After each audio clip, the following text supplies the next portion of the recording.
छठ पूजा सूर्यदेव और उनकी बहन छठी मैया को समर्पित एक प्राचीन त्योहार है जो कृतज्ञता व्यक्त करने और उनसे स्वास्थ्य, समृद्धि और संतान सुख के लिए आशीर्वाद मांगने के लिए मनाया जाता है।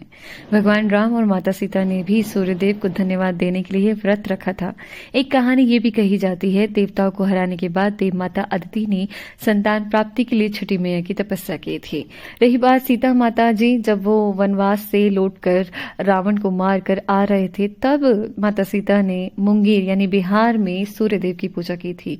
जब प्रथम देवासुर संग्राम में असुरों के हाथों देवताओं की हार हुई थी, तब देव माता अदिति ने तेजस्वी पुत्र की प्राप्ति के लिए देवारण्य के देव सूर्य मंदिर में रनवे यानी छठी मैया की आराधना की थी। इस आराधना में उन्हें एक पुत्र प्रदान किए गए थे जिसका नाम आदित्य भगवान रखा गया था। छठ पूजा बिहार, झारखंड, पश्चिम बंगाल, उत्तर प्रदेश, नेपाल के तराई क्षेत्रों में मनाई जाती है। मैथिली, मगधी और भोजपुरी के लिए महापर्व माना जाता है।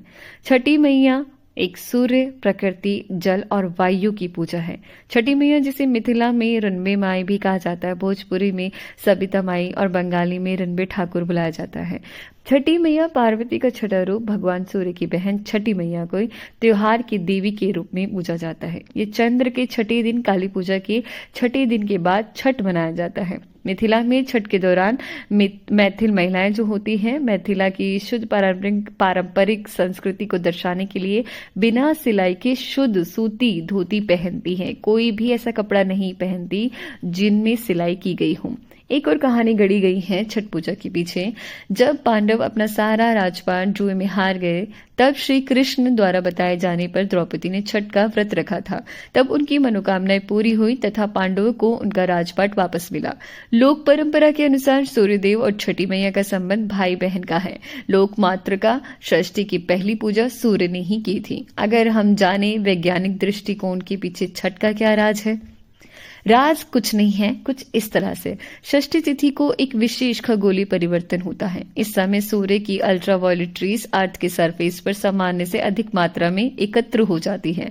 इससे मानव पर इसका कम प्रभाव पड़ता है। सूर्य के प्रकाश जब पृथ्वी पर पहुंचता है तो पहले वायुमंडल में मिलता है, उसके बाद आयन मंडल। वायुमंडल अल्ट्रावायलेट रेज का यूज करके ऑक्सीजन के एलिमेंट को ऑब्जर्व करती है, जिससे वे एलोट्रोप ओजोन में बदल जाती हैं। इससे अल्ट्रावायलेट रेज वायुमंडल में रह जाती है, बहुत कम भाग पृथ्वी पर उसका पहुंचता है। ज्योतिषीय गणना के अनुसार यह घटना कार्तिकीय तथा चैत्र मास की अमावस्या के 6 दिन के उपरांत आती है। ज्योतिषीय गणना पर आधारित होने के कारण इसका नाम छठ पर्व रखा गया है। छठ षष्ठी का अपभ्रंश है। कार्तिक मास की अमावस्या की दिवाली मनाने के बाद मनाए जाने वाले इस 4 दिवसीय व्रत की सबसे कठिन और महत्वपूर्ण रात्रि कार्तिक शुक्ल षष्ठी की होती है। कार्तिक शुक्ल पक्ष के षष्ठी को यह व्रत मनाए जाने के कारण इसका नामकरण छठ का व्रत पड़ा।